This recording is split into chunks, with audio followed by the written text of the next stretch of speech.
We've touched down on the surface of Xylos 9, and there it is in the distance, that impossible silhouette against the gray sky that shouldn't exist according to any geometry we understand. The scale is overwhelming as we approach. These cyclopean walls defy Euclidean physics, rising black and jagged against a starless void, clearly built by hands that never knew Earth. Our ship lies crippled in the foreground, rusted and broken from the crash, but it's dwarfed by the monolith ahead, a grim reminder that we are not the first to reach this desolate moon. My boots crunch against the gray dust as I descend the ramp, the only sound in this vacuum of silence, my helmet reflecting structures that predate human civilization by millions of years. The entrance looms before me, a perfect triangle emitting faint blue light that pulses like a heartbeat, dust dancing in my flashlight beam as I step across the threshold. I'm nothing but a silhouette against this 20-meter doorway, spirals of unknown language carved deep into stone that has witnessed the birth and death of stars I cannot name. Inside, the cathedral swallows my light whole. Ribbed vaults stretch into darkness above, while dust motes hang suspended in the beam, as if time itself has stagnated here. My gloved hand brushes across an organic control panel, crystalline interfaces dormant for eons, still pulsing faint amber, waiting patiently for someone, anyone, to return and wake them. The corridor ahead narrows to a suffocating crawl space, walls of seamless black glass reflecting my panic as I squeeze through. The weight of miles of rock pressing down above me. I descend the spiral ramp, spiral hieroglyphs glowing brighter with every step downward, volumetric fog coiling around my ankles as if the structure itself is breathing me in deeper.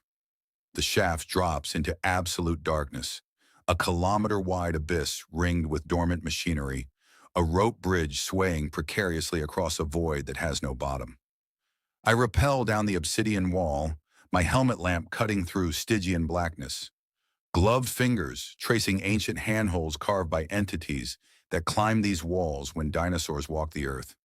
At the bottom, a sarcophagus of seamless black stone, levitating and humming with residual energy, bioluminescent veins mapping patterns I somehow recognize but cannot read. My finger brushes the surface, dust clearing to reveal iridescent symbols that shift like oil on water, responding to my touch with a warmth that suggests recognition. I found the library, millions of crystalline nodes humming in harmonic convergence, blue light illuminating dust that has remained undisturbed since before mankind discovered fire. A holographic display flickers to life, bathing my visor in purple and gold, showing galaxies that died billions of years ago, their light still traveling toward a home that no longer exists. Digging deeper, we've uncovered a fossilized ribcage 30 meters across, impossible biology turned to stone, evidence that something massive lived and died within these very walls. I've discovered a subterranean lake, black water perfectly still as glass, bioluminescent algae casting an ethereal glow across a cavern that feels more like a cathedral than geology. Through the transparent floor beneath the water, I can see it, a sunken city preserved in liquid time, spires reaching upward like hands frozen in prayer to gods long dead. Kneeling before a floating orb, I watch it cast shadows that move in wrong directions, defying physics, my reflection in the visor showing eyes wide with a terror mixed with wonder. The spherical chamber opens before me, an artificial sun contained within a force field, ancient machinery still functioning after epochs, maintaining a star in captivity for reasons I cannot fathom. In the excavation pit stands a war machine, biomechanical and fossilized, metal fused with organic matter in ways that suggest it was grown rather than built, terrifying in its silent vigil. I follow the footprints, three-toed, massive, fresh in the dust that hasn't been disturbed for millennia. Leading deeper into the structure, and I realize I am not alone here. The walls bear cave paintings, but these glow with bioluminescent pigment, depicting cosmic entities feeding on suns, a warning or a history written in light that shouldn't exist. I cross the crumbling bridge carefully, loose stones tumbling into the abyss below, where a distant red glow pulses like a heartbeat, each step a gamble with gravity. The statue towers above me, faceless, yet with too many arms gesturing toward some unseen horror in the distance, carved from black stone that absorbs my flashlight beam entirely. I've found a sealed chamber protected by an active force field. Control interfaces glowing with symbols that shift and change, recognizing my presence but uncertain whether to grant access. Inside the sealed chamber, zero gravity takes hold. Artifacts float in golden light, tools and devices perfectly preserved, arranged as if their owner simply stepped out moments ago. On a stone slab rests an ancient corpse, six limbs crossed peacefully, elongated skull serene beneath ceremonial armor, mummified by vacuum into eternal repose. I extract a DNA sample, my syringe filling with luminescent fluid that throbs with its own heartbeat, the scientific breakthrough of a lifetime held in my trembling hands. Suddenly, the massive door grinds open on its own, dust raining from the ceiling as mechanisms recognize something in my biology, revealing a chamber no human was meant to enter. The inner sanctum contains a garden where bioluminescent plants still bloom after thousands of years, flowers opening and closing to a rhythm that matches my own pulse. In the center sits a pool of liquid mercury, perfectly still, surrounded by equipment arranged like an altar. This was a testing site, a place of judgment or transformation. The wall carvings tell a story in spiral patterns, a great cataclysm, a world breaking apart, evacuation ships fleeing into darkness, a civilization's final days recorded in stone. I descend in a functional elevator, alien gravity technology humming around me, walls rushing past as I plummet toward levels sealed since the last ice age on Earth. Heavy machinery has uncovered something massive, a spherical object the size of a stadium partially exposed from bedrock, humming with a vibration I feel in my teeth. The sphere's surface opens like a flower, petals of impossible metal peeling back to reveal blinding white light, heat distortion shimmering in the air as something awakens. I stand before the open sphere, dwarfed by its scale, a perfect crystal floating inside, rotating with geometric precision, humming a frequency that resonates in my bones. I reach out, glove meeting surface, and electricity arcs between us. A blinding flash throws me backward as the contact completes, and suddenly I am no longer alone in my mind.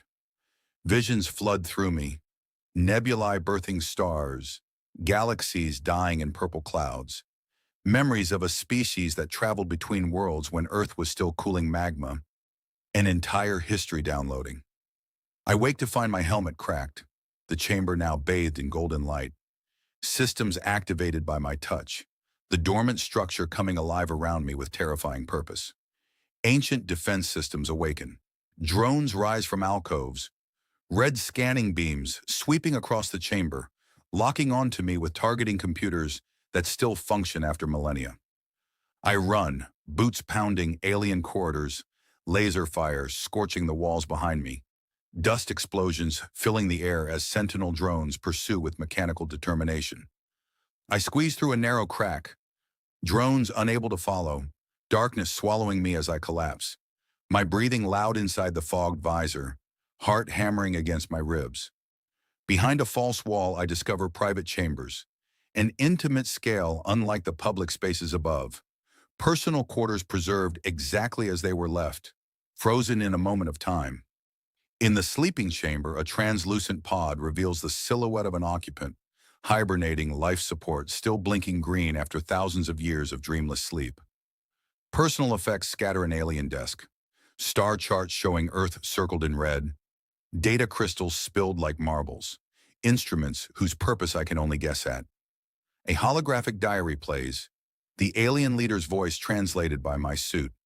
A warning about something coming from between stars. A desperate plea for whoever finds this to flee immediately. I stand at the crossroads, weighing the warning against the scientific imperative. My reflection showing a man torn between survival and the greatest discovery in human history. I choose knowledge over safety, setting up cameras and lights to document everything, recording for humanity what might be our last message from the edge of forever. I descend deeper, following the warning coordinates to a massive vault door covered in prohibition symbols in every language. Do not enter, etched so deep the stone bleeds. The door opens despite my terror, recognizing my DNA from the earlier crystal contact, grinding open to reveal an antechamber, bathed in strobing red warning lights. Inside the vault, absolute darkness, then emergency lighting reveals containment cells, hundreds of them stretching into infinity, some broken, empty, scratches marking the walls from inside. I examine a broken cell interior, intelligent scratches, desperate attempts to claw through metal, dried residue on the floor that might once have been something living, something hungry. Movement in the shadows catches my eye.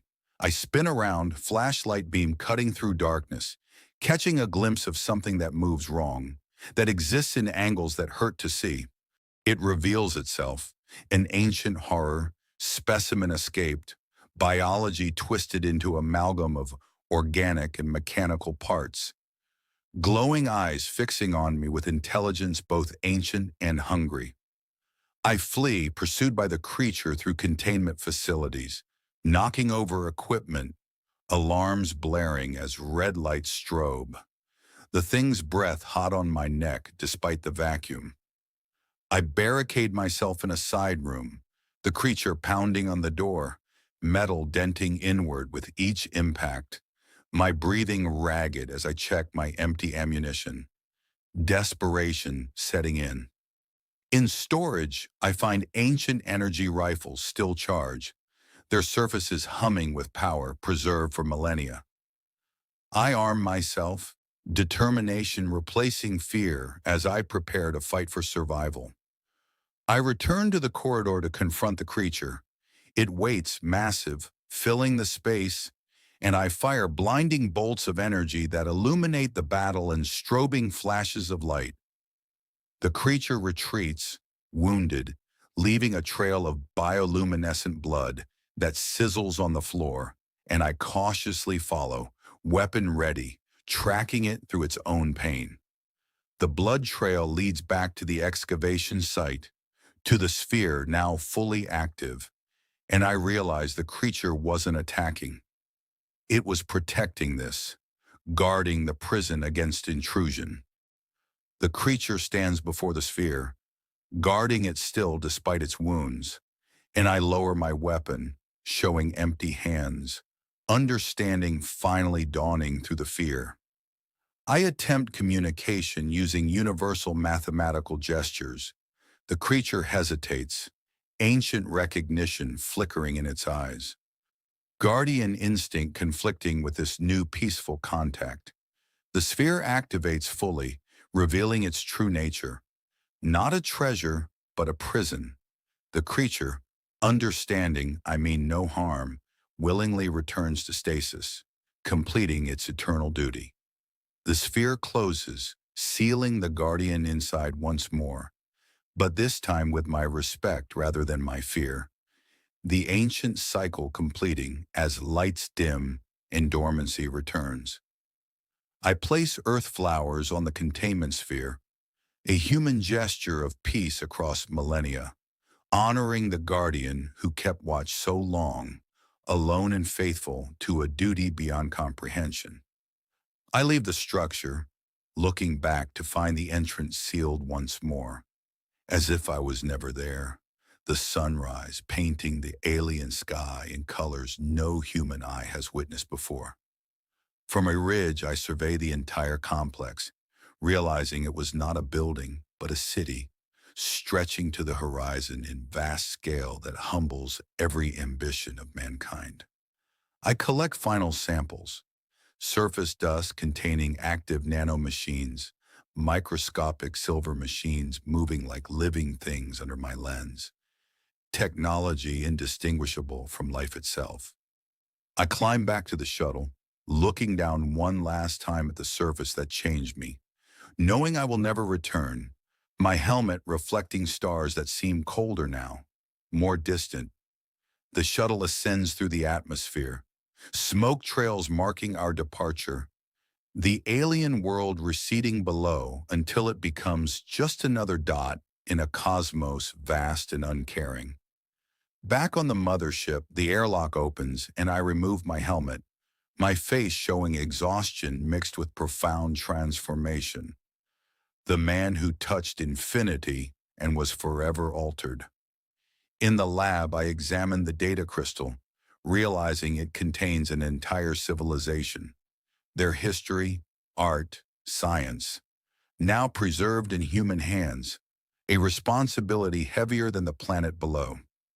The final image, the crystal glowing on a shelf among human books and artifacts, ancient and modern together, a new chapter beginning for both our species as the screen fades to black.